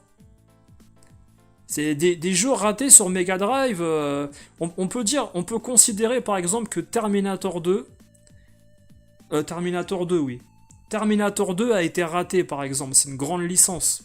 Last Action Hero a été raté également. Le Terminator 1 de Virgin, c'est des gens qui avaient acheté la licence du film pour faire un jeu vidéo sur Mega Drive, mais ils n'avaient pas le droit d'utiliser Schwarzenegger dans le jeu par exemple. Ça pose un problème quand même, hein, tu vois, donc il fallait que le Terminator de profil ressemble à un gros dur avec des lunettes un peu bodybuildé, mais que tu ne pouvais pas associer à Schwarzenegger. Ils avaient le droit d'utiliser l'image de l'affiche du film également. Et ce jeu, il dure 15 minutes, montre en main, pour le terminer, mais esthétiquement et au niveau, on va dire, des sonorités, etc., il respecte le film. Et c'est un jeu assez beau pour l'époque. Maintenant, il fallait à l'époque, si vous voulez, que Virgin utilise l'argent qu'ils avaient mis dans la licence et faire un jeu rapidement. Ils étaient un peu bloqués, mais des jeux aussi mauvais, on va dire, voire très moyennas sur Mega Drive, cherchez-les, il n'y en a pas. Il y en a très très peu. Alors bien sûr, il y a des jeux comme Fatman sur Mega Drive au Japon, qu'est-ce qu'on a d'autre, Flicky qui a été un succès en arcade, il est arrivé sur Mega Drive aussi, mais au final c'est pas forcément un jeu pour la Mega Drive, enfin c'est pas forcément... Mais regardez tous les autres jeux qu'il y a eu, même je veux dire, des jeux adaptés de l'Atari ST ou de l'Amiga arrivés sur Mega Drive sont des jeux de qualité. Chez Nintendo, la plupart des jeux, voire 90% des jeux, voire 99% des jeux sur la Super NES ont tous le label qualité Nintendo, et il y a des homebrew qui sortent aujourd'hui du côté de la Mega Drive qui n'auraient jamais été validés par Nintendo dans la version finale. Ils seraient jamais sortis, c'est pas possible, les gars. Faut être honnête. Voilà, après, tu vois Camille, je te dis ce que je pense, mais moi j'ai pas eu de fun. Si vous voulez, en fait, aujourd'hui, les programmeurs confondent le défi technique que ça peut représenter de faire un jeu vidéo avec la satisfaction client. C'est toute la différence, en fait. C'est marrant, Fly, ouais, salut, ouais, je pensais à Pit Fighter aussi. Mais Pit Fighter, le truc, c'est que c'est une adaptation de l'arcade. C'est pas une création unique et originale, en fait. C'est une adaptation de l'arcade. Tu vois ? Et Pit Fighter, il sent avant Street Fighter 2 dans les souvenirs par rapport au fait que quand on avait discuté avec ça de Matspo. Donc, il n'y a même pas de référence au niveau du versus. Il y a peut-être Fatal Fury et sur Neo Geo, et encore, je suis même pas sûr. Faudra regarder les dates, les gars. Avec Fatal Fury, Art of Fighting, mais des versus comme ça, là. À la Pit Fighter. Parce que Mortal Kombat et tout, c'est bien plus tard. Hein. Et il n'y a pas forcément de référence avec le Pit Fighter. Hein. Qu'est-ce qu'il pourrait avoir ? Dites-moi. Hein. Peut-être j'en oublie, hein, mais... Il y a peut-être match avec l'époque Fatal Fury où en effet ça se rapproche, mais je suis même pas certain. C'est plus tard Fatal Fury, vous pensez pas, non ? Alors, Camille, tu dis, je n'ai pas l'impression que les créateurs de TCK et TCL prétendaient avoir pondu les meilleurs jeux Mega Drive. En revanche, le développeur de Paprium, si. En fait, tu sais pourquoi je dis ça ? C'est parce que, tout simplement, il y a des gens qui ont reçu ce fameux TCL là, et qui en ont parlé comme ça. Et quand tu leur réponds ce que tu penses, en fait, de ce que tu as vu, ils te disent que tu dis n'importe quoi. Bon, voilà. Maintenant, personnellement, si toi tu reçois le jeu gratuitement, en effet, et que tu l'as pas payé, et que tu te dis, bon, c'est pas... Bon, t'as moins de mal à dire du mal, hein. À dire, t'as plus de mal, à dire du mal et t'as moins de mal à dire de bonnes choses. Pardon, excusez-moi. Il y a quelques boosts en versus, ouais, il y en a. Mais avant Pit Fighter, est-ce qu'il y en a vraiment en fait des versus comme ça là? En fait, je suis en train de réfléchir, les gars. Faudrait rechercher les dates de Pit Fighter. Mais étonnamment, en fait, nous on compare beaucoup Pit Fighter à Mortal Kombat, à Street Fighter 2, mais en fait, c'est pas du tout la même époque. Attendez, on va regarder. Si vous avez les dates, les gars, on peut checker ça vite fait, hein. Alors, Pit Fighter. Qu'est-ce qu'il y aurait avant Pit Fighter, là, les gars? Alors, on a... Alors, c'est un jeu de 1990, déjà. Bon, ça, voilà, je le savais. C'est pour préciser les choses. Alors, c'est un jeu qui a été publié par Konami et Atari, développé par Atari Games, Tengen, et mis en borne d'arcade par Midway. C'est un bordel, hein. Ça, c'est... Là, il n'y a pas plus bordélique que ça, hein. Août 1990. C'est pour ça que je vous dis, les gars, est-ce que en versus, il y a des jeux avant Pit Fighter du côté des consoles de jeux de salon? Bah, je suis pas certain, hein. Je suis pas certain, hein, parce qu'on a des beat'em all avec, vous savez, Final Fight, Double Dragon, tout ça. Voilà. Mais il arrive avant Street Fighter 2 et Mortal Kombat, hein. Vous pouvez aller vérifier, hein, si ça vous chante, hein, y a pas de problème, hein, de ce côté-là. Regardez si vous voulez, je vous mets la page. Mais on parlait des boosts, voilà, et pour vous dire, des boosts avant 1990 en versus, bah, c'est pas qu'il y en a pas, c'est que ça existe pratiquement pas en fait. Voilà. Il a fait un peu de profit avant Street Fighter 2 et Mortal Kombat. Voilà. Et regardez le mixage des éditeurs qui ont participé à tout ce bordel. Atari, Midway. Voilà. Et puis donc ces deux marques, Midway, Tengen, qui ont sorti les jeux, Konami, THQ, enfin c'est un bordel. Sincèrement, le jeu ça ne pouvait que mal se terminer en fait, hein. Voilà, c'est un peu le problème. Mais ce jeu-là a eu la validation à l'époque, hein, d'en effet vous savez, l'adaptation sur console, parce que dans le genre, c'était le seul ou un des seuls. Et c'est pour ça que c'est...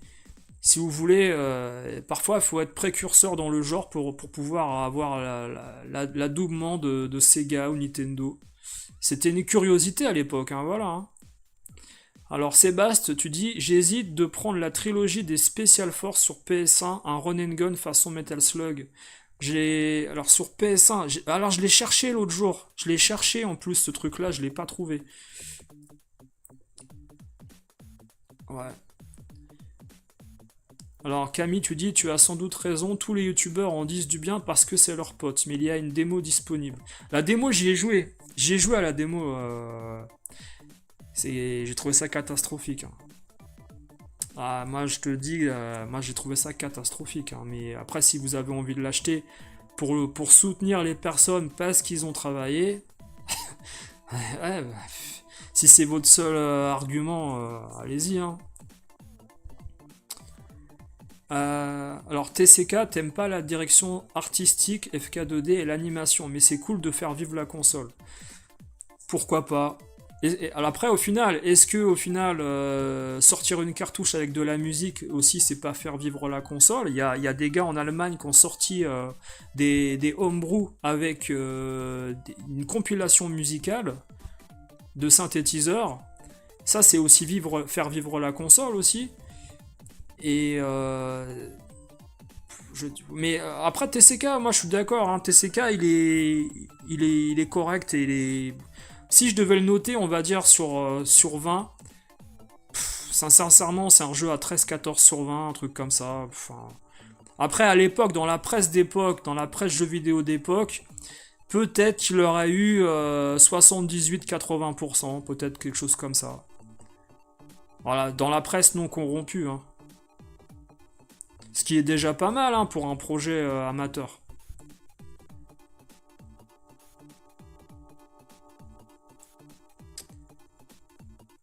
Voilà. Il faudrait créer des studios de dizaines de personnes au minimum pour un jeu néo-rétro, mais 2 ou 3 gars pour un jeu, ça paraît difficile. Bah, c'est la rémunération, hein. Le problème, c'est la rémunération, c'est-à-dire qu'à partir du moment où vous avez une personne qui parle du jeu, qui fait la direction artistique, qui donne des ordres pour le programmeur, pour le pixel art, pour la musique, etc. Il faut payer les gens derrière. Tu peux pas t'approprier la réalisation d'un produit seulement si tu dessines en fait, si tu fais des coloriages sur un bout de papier en faisant du pixel art.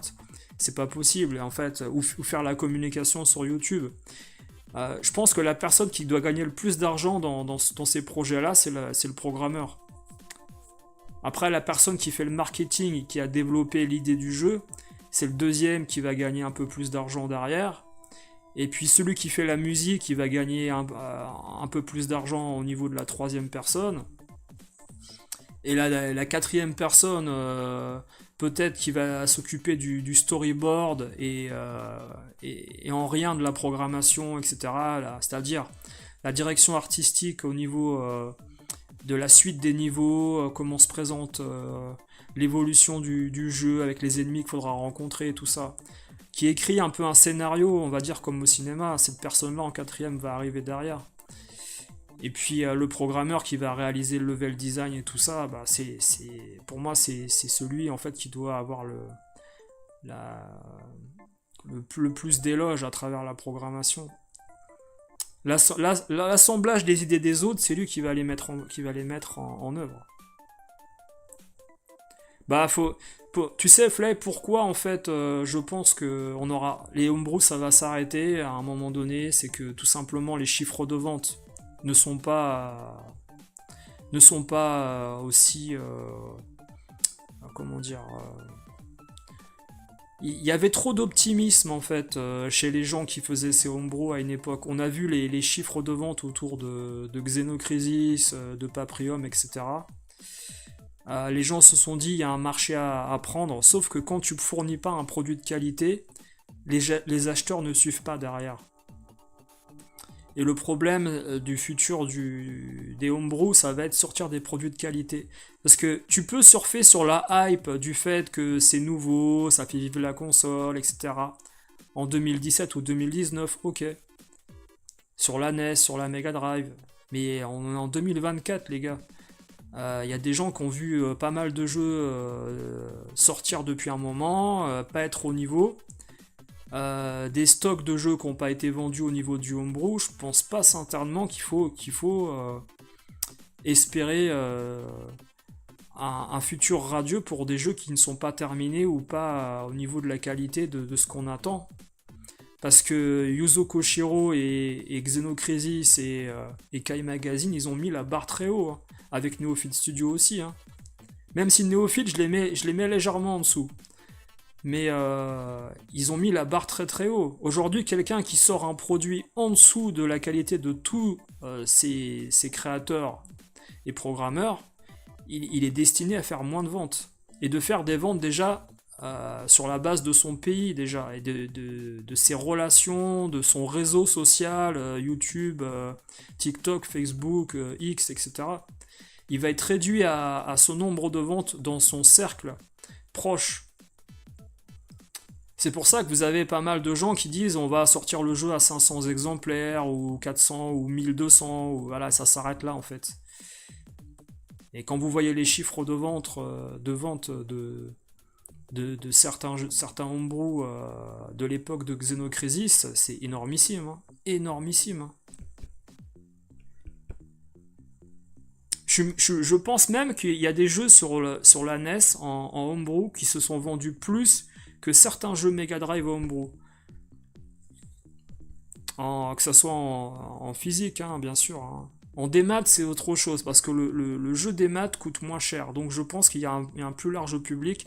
Mais je sais pas si c'est rentable aujourd'hui pour des créateurs amateurs de sortir le jeu que en démat pour 7 ou 8 euros sur Steam. Ou 15 balles, je sais pas. Je sais pas si c'est rentable pour eux en fait. Vous me direz, c'est toujours peut-être voilà, une petite somme de gagner, mais par rapport à tout le travail qu'ils ont fait, est-ce que c'est rentable? Je suis pas certain. Alors Camille, tu dis, t'as toujours trouvé que la scène homebrew ou démo était une bonne chose pour faire vivre les vieilles bécanes et aussi pour s'exercer au développement. Ouais. Ouais, ouais. Bah, le SGDK est fait pour ça, hein. C'est pour aider les amateurs également au développement. Tout à fait, voilà. En revanche, jusqu'à il n'y a pas si longtemps, toutes ces productions amateurs étaient dispo gratuitement. Aujourd'hui, certains veulent en faire un business, et ça, c'est nouveau, ouais. C'est nouveau depuis l'époque de la hype, justement, de 2019, 2017, où ces gros titres sont sortis. Alors, tu dis Rise 1994, c'est une daube. C'était sur quoi, ça? Je connais pas. Alors, si c'est sur Mega Drive, alors j'y ai jamais joué, tu vois. Tu l'avais. Bah, Pit Fighter, il est sorti partout, de toute façon, je vais te dire. Hein. Parce que ça a été un gros succès en arcade avec les personnages digitalisés, et puis ils ont voulu le développer partout. Hein. Cédric Vidal, tu vois, t'as pas le temps pour les jeux indés. CT Special Force, c'est un jeu vidéo de type Run and Gun développé par LSP Games, sorti sur Game Boy Advance PlayStation. La qualité artistique également est importante, ouais.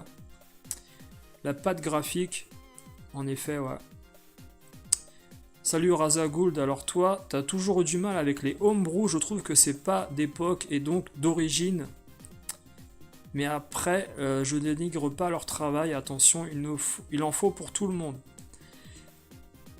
Bah, le travail, à partir du moment où tu restes modeste dans ta façon de présenter les choses et que justement tu as envie de faire plaisir aux gens sans forcément faire dire à tes youtubeurs favoris que c'est un des meilleurs jeux de l'histoire ou que ceci, cela, faut rester cohérent dans le marketing. Ça passe pas en fait. Le problème c'est qu'à l'image, tu vas voir que le jeu il a des défaillances. Ça se voit tout de suite. Que un tel ou un tel, il y a quelque chose qui n'est pas complet. Il y a même des gens qui développent des jeux actuellement, il n'y a qu'un niveau de terminé. Et ils te font croire que ça va être un jeu exceptionnel ou ceci, cela, avec une IA complètement défaillante au niveau des ennemis, par exemple, hein, des ennemis qui sont des plots qui attendent de venir se faire frapper à l'image dans des beat'em all. C'est pas comme ça, je veux dire que tu vas rivaliser avec... des beat'em all sortis à l'époque sur Mega Drive ou Super Nintendo. Ça, je veux dire, l'arrogance de certains dépasse l'entendement. Hein.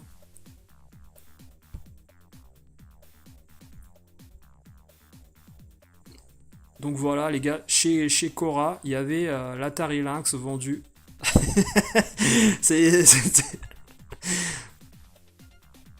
Alors, imaginons que la Lynx ou la Game Gear soit cliente pour accueillir certains homebrew comme TCK ou TCL. Est-ce que Sega aurait validé le jeu sur Master System ou Mega Drive? Bon, je sais pas.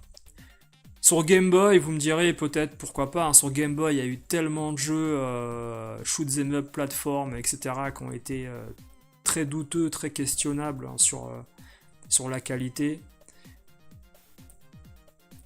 Bah, le problème qu'on a aujourd'hui concrètement, c'est que les gens qui testent les jeux ne sont pas des gens compétents, c'est tout simplement ça aussi.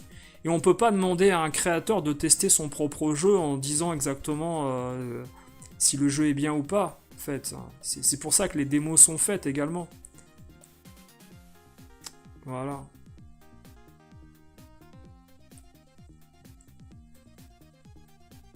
Nintendo 64, Kirby 64.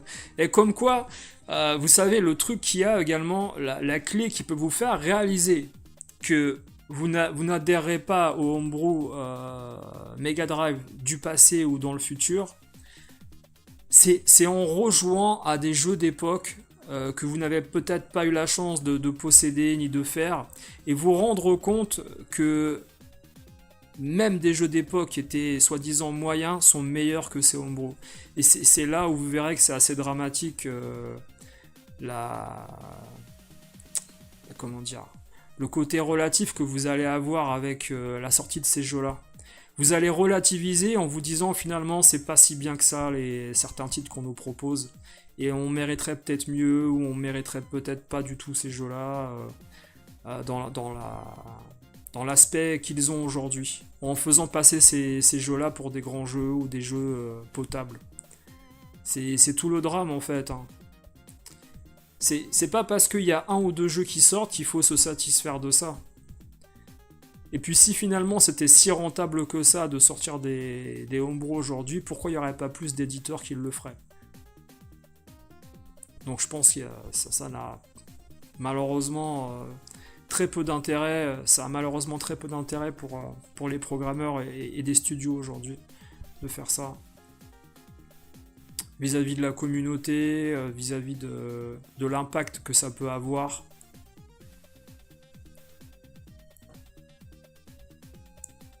Viewpoint. Le gars il joue à Viewpoint avec des lunettes en 3D, il est exceptionnel lui. Voilà. Pourquoi dans le futur aussi ça serait pas l'idéal de passer certains jeux en mode 3D avec des lunettes, de les remasteriser pour mettre des couleurs à certains graphismes, de les recoloriser pour pouvoir jouer en 3D avec des lunettes. Pourquoi pas? Les lunettes rouges et vertes là, vous savez, hein, du cinéma des années 80, qui passaient un monde merveilleux en 3D. Ah, ça c'est quand même classe, voilà. Maniac Mansion. Ça c'est super classe. Alors Flay, toi tu penses qu'il faut plus aller vers les petits studios de développement genre Invader Studio ou Blue 12 qui ont fait Daymare et Stray plutôt que des homebrew mal finis et destinés à la spéculation. Ouais. Ouais, exactement. Parce qu'au final, ce qu'on oublie, c'est que les homebrew, ça existe pas seulement sur Mega Drive, avec l'excuse de faire revivre la console, c'est que des homebrew sont développés par des studios indépendants vraiment avec des programmeurs de qualité qui savent le métier depuis des années, qu'on fait des écoles pour ça, qui connaissent le métier. Et ce que je veux dire, c'est que des vrais homebrew avec des gens professionnels sont développés sur d'autres machines comme la Switch, comme la PS4, la PS5. Le homebrew, c'est pas un terme Mega Drive ou c'est un terme Nintendo NES. Hein. Le homebrew, c'est développé de façon générale et ça a été démocratisé par les programmeurs sur d'autres machines depuis un moment. Et ils ne s'aident pas d'un assistant de développement type SGDK pour essayer de programmer un jeu en faisant des jeux comme Stray ou d'autres titres. Pour moi, l'excuse de dire c'est difficile, c'est dur, on a travaillé, donc faut nous remercier, faut nous soutenir, c'est pas une excuse valable en fait. Ça ne tient pas en fait. En 2024, ça ne tient pas. En 2017 ou 2015, ça pouvait tenir. Parce que c'était le début des gros homebrew, des gros projets homebrew. Aujourd'hui, ça ne tient plus. Il y a des gros développements sur de la PS4 et de la Switch dans le milieu homebrew qui sont de grande qualité. Faits par des professionnels. Le développement sur Mega Drive n'est plus une excuse de dire oui c'est difficile, c'est etc. Enfin, bref. Alors, Francard Clément, il y a certainement en effet une assistance de développement pour des sets, des samples, etc. qui sont repris à travers des logiciels d'assistance de développement pour la programmation, certainement. Il y a un mix de tout. Hein. C'est pas péjoratif de dire qu'on a utilisé le SGDK. C'est pas péjoratif du tout. C'est qu'aujourd'hui, c'est une assistance de développement, c'est tout. Hein. Je ne serais pas étonné qu'il ait utilisé ce genre d'assistance, bien sûr. Ouais. Mais ça, c'est la base. Regardez, quand vous jouez à des jeux comme Quackshot ou vous jouez à des jeux comme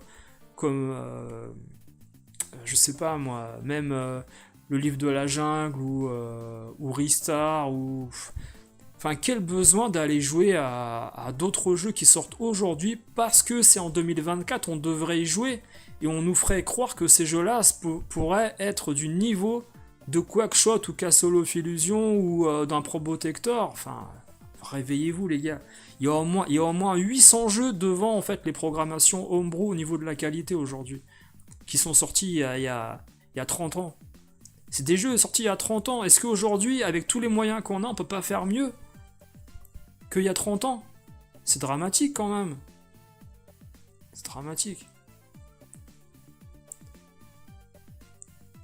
Voilà. Moi j'aime bien ces petites photos où au final tu vois que des gens se contentent d'une petite collection et ils kiffent jouer avec certains jeux. C'est tout le côté humble en fait du rétro gamer qui a pas besoin de montrer 800-900 étagères dans une cave ou un grenier en disant regardez je possède donc j'existe. Mais ça s'est un peu calmé hein, j'avoue hein, ce phénomène. Hein.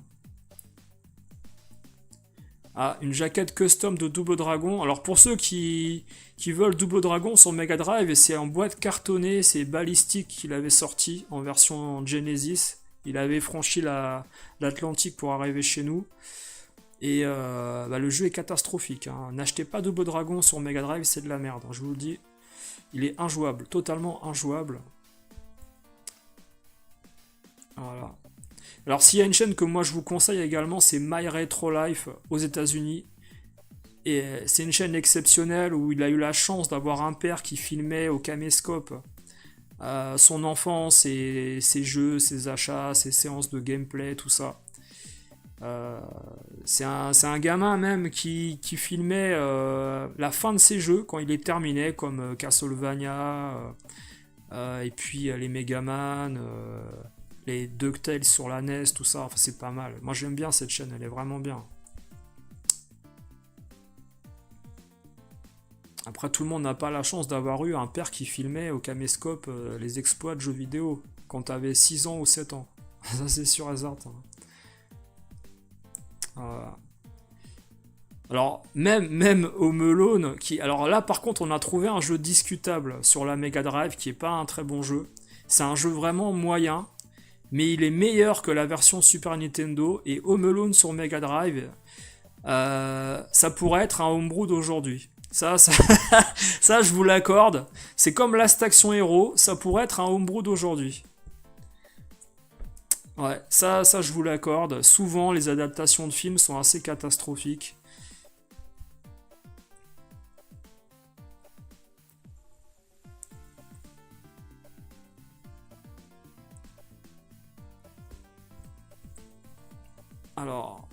Alors, Francard Clément, tu dis, tu n'as rien contre le SGDK, mais je pense que les anciens qui étaient plus proches de l'assembleur comprenaient mieux la bécane et par conséquent étaient plus à même à sortir les tripes de la bécane. Ouais. Bah, tu vois, ce qui serait intéressant, Francard Clément, c'est de faire appel, par exemple, à d'anciens programmeurs d'Océan France, éditeurs, d'US Gold, d'anciens éditeurs qui convertissaient les jeux d'arcade en regardant la borne tourner, ils recodaient le jeu de zéro pour les ressortir sur Atari, Amiga, Amstrad CPC. Et que ces gens-là, en fait, se lancent dans le développement de la scène Homebrew, Mega Drive ou Super Nintendo, en s'associant avec des gens qui travaillent déjà aujourd'hui. Il y a la chaîne Dr JVTech qui invite des anciens, justement, de studios français ou étrangers, et qui sont des excellents programmeurs qui ont bossé avec Data East, Océan, etc. Qui ont recodé des jeux pour les ordi d'époque, hein, comme Beach Volley, et je sais plus, il y avait d'autres jeux vraiment très intéressants, des bornes d'arcade, et franchement, ça serait cool que ces gens-là puissent partager leur expérience avec ces développeurs autour de la scène Homebrew Mega Drive. Ça pourrait être sympa. Ouais, Flay, ouais, tu as eu Home Alone Super Nintendo, c'est un jeu que t'avais gamin. T'as eu t'as eu du mal avec, ouais, bah je peux comprendre, il était catastrophique. Hein. D'ailleurs, je comprends pas l'idée du level design non plus. C'est pour ça que je vous dis, ça pourrait être un homebrew d'aujourd'hui, ça, hein. Et jouez à Home Alone sur Super Nintendo, vous allez comprendre, les gars.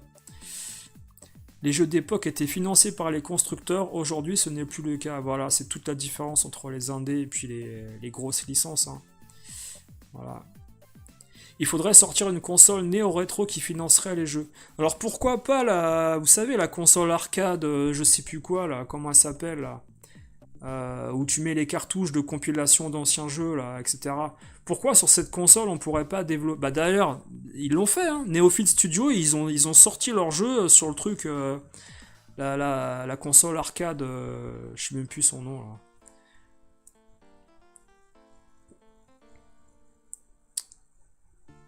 Ah, la légende de Zelda sur un mini PVM, c'est un truc de dingue ça.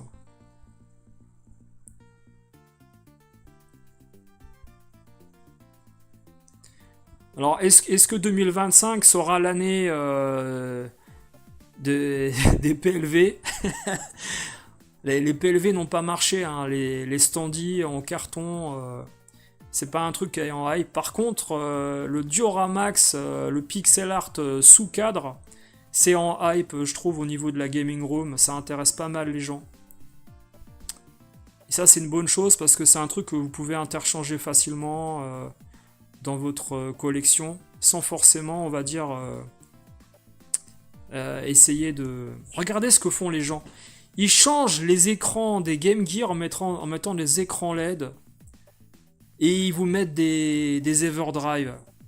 Alors moi je peux pas ça je peux pas. Pourquoi tu achètes en fait une carrosserie d'une vraie Game Gear avec tous les circuits Evercade, ouais Evercade, bien joué c'est ça. Pourquoi en fait on achèterait ces fameuses Game Gear d'origine en les customisant, en changeant l'écran, en changeant le son, en mettant en Everdrive.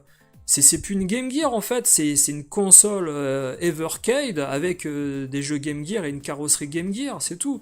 Mais je comprends pas moi l'idée en fait. Si, enfin moi j'ai restauré une Game Gear pour moi, j'ai gardé l'écran d'origine, j'ai pas changé.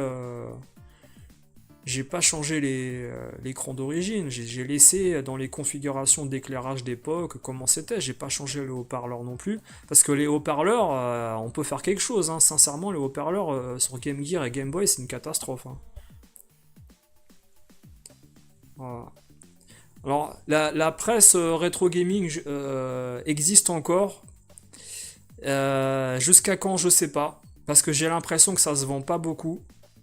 Je sais pas ce que vous en pensez, Retro Gamer Collection qui existe en Angleterre et en France.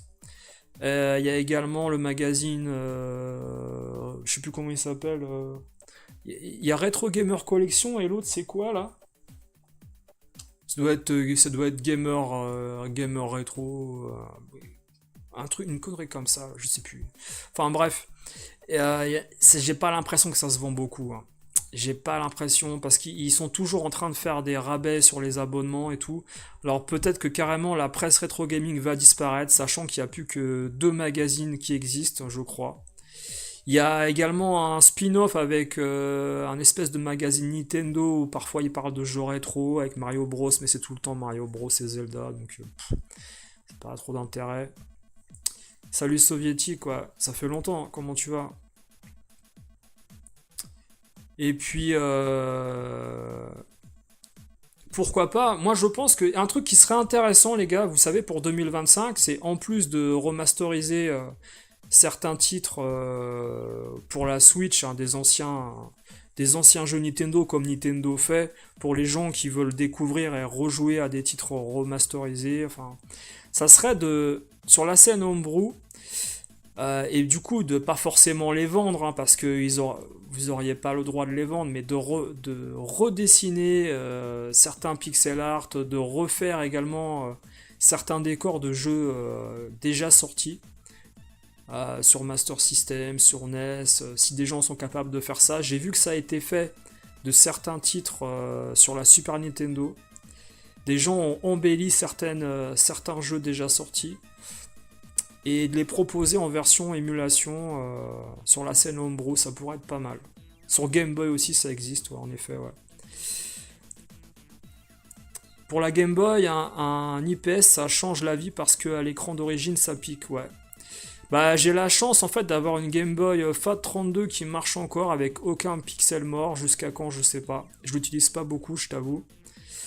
J'ai une Game Boy Color que j'utilise beaucoup et que je garde en effet d'origine. Par contre, là, l'Everdrive, c'est intéressant parce que sur Game Boy, quand tu sais qu'il y a plus de 800, il y a plus de 800 jeux sur un continent, il y en a plus de 1200 sur un autre continent, etc. Enfin, c'est un bordel. La Game Boy, vaut mieux avoir un Everdrive hein, parce que tu peux pas te balader ni collectionner tous les jeux du monde, c'est impossible. Tu peux pas te balader avec, je veux dire, c'est une console portable. Enfin, c'est vaut mieux avoir un Everdrive quand t'es en déplacement que de trimballer tous tes jeux, c'est pas possible quoi. Voilà, c'est ça, Retro Gamer Collection, c'est un magazine traduit de l'anglais. Exactement, ouais. Et en fait, ils traduisent parfois de mot à mot du magazine anglais. Ça arrive. C'est Retro Gamer Collection l'autre. Ouais, les noms, ils se rapprochaient vachement. Hein. Retro Gamer Collection. Et non, il y en a un autre là. Comment il s'appelle là? Attends, mince, attends, je vais te dire. Euh,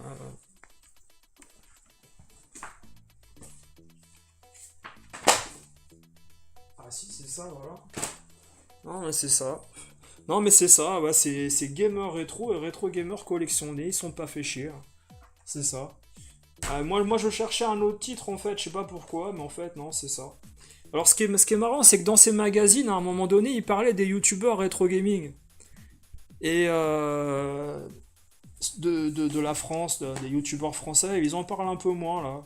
Je sais pas, et j'ai l'impression qu'en fait, il y a certains youtubeurs qui ont peut-être pas aimé, ou d'autres qui se sont dit, bah attends, moi je suis connu maintenant, je veux de l'argent contre un article dans le magazine, je sais pas.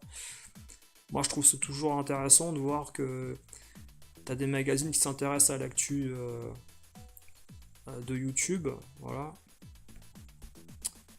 Voilà. Ouais, ouais, ça change la vie, un nouvel écran, je suis d'accord avec toi, ouais, ouais, ouais.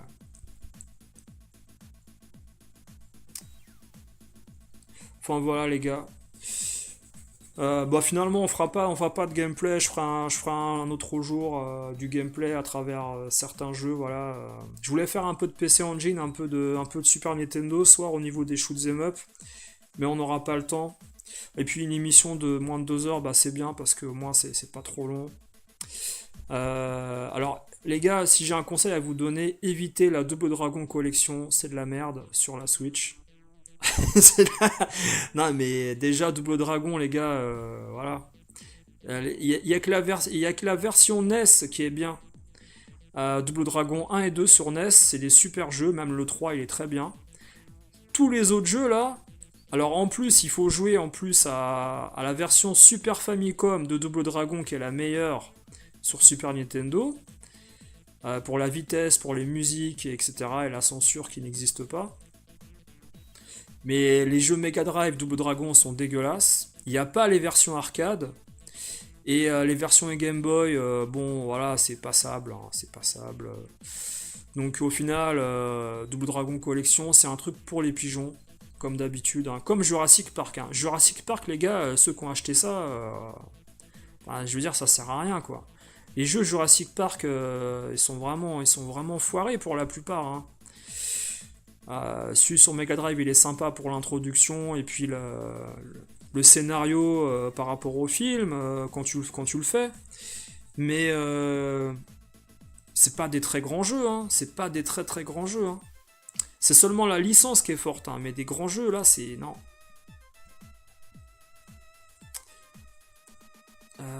Le Advance qui est bon par rapport à Double Dragon, tu dis ah oui oui. Alors je sais pas s'il est dans la compilation, je sais pas. Il y a des gens qui se plaignaient du fait qu'il n'y avait pas les versions arcade déjà. Toi aussi, Sébastien, t'as une Game Boy Fat d'origine qui va bien, mais encore, j'ai aussi une modée. Et franchement, tu redécouvres les jeux. Ouais, bah tu redécouvres les jeux parce que c'est du pixel perfect en fait, et t'as des belles couleurs. Mais à la base, c'est comme je disais, la PC Engine, si tu changes en fait et tu mets un mode RGB, À la base, la PC Engine, l'image qui sortait de la console, c'était de la prise antenne. C'était pas ça ce qu'avaient pensé les programmeurs. Donc au final, tu rejoues en fait avec les conditions d'un émulateur pratiquement. Avec zéro latence, comme on aime bien dire.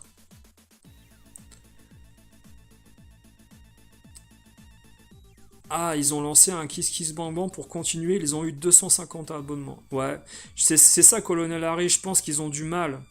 Ils ont du mal, la presse magazine, vous savez, à perdurer. Ça se vend pas tant que ça, hein. Ça se vend... Moi, je suis abonné à Retro Gamer Collection et Gamer Retro, parce que justement, ils avaient baissé 2 fois leur abonnement en me relançant. Et du coup, ça me revient beaucoup moins cher, mais sincèrement, le magazine là, Gamer Retro là, il est devenu de plus en plus petit, hein. Ouais, il y a moins de 100 pages, enfin, il est intéressant, hein, mais je le trouve sincèrement beaucoup moins bien qu'au lancement. Et ça se voit qu'ils ont moins de ressources financières pour faire des pages. Voilà. En gros, allez plutôt prendre l'ancienne compilation avec les Kunio et les Double Dragon NES. Bah moi ce que je conseille carrément c'est de jouer sur émulateur à ces jeux-là sur la NES. Ou même les acheter, c'est pas des jeux très chers en loose, hein. Si tu veux jouer à Double Dragon sur NES, hein, tu les achètes et puis voilà, terminé en cartouche, hein, voilà. Ouais, je suis d'accord, ouais, Flay, les magazines avant c'était beaucoup de publicité. Tout à fait, ouais. Beaucoup de pubs, surtout console plus, joypad, c'était catastrophique. Catastrophique, voilà. Toshinden, les gars. Ah ouais, Toshinden, c'était marquant à l'époque, hein. La pub de Starwing chez Nintendo, vous l'aviez vu cette pub-là, ou avec Star Fox, là? C'est étonnant, je m'en souviens pas. Elle m'avait pas marqué, hein. De toute façon, déjà, Starwing, moi, je l'avais acheté après la sortie, donc c'est pas un jeu que j'attendais ou quoi. Je vous avais raconté cette histoire du fait qu'il y avait les peluches, vous savez, sur la boîte. Et les gens pensaient que c'était un jeu vraiment pour les gamins. Et ils se vendaient pas auprès des adultes ou des adolescents. En France, hein, je vous parle de ça, hein. Il a fallu qu'ils passent à MicroKids et qu'on voit la 3D pour se dire ah c'est peut-être pas mal.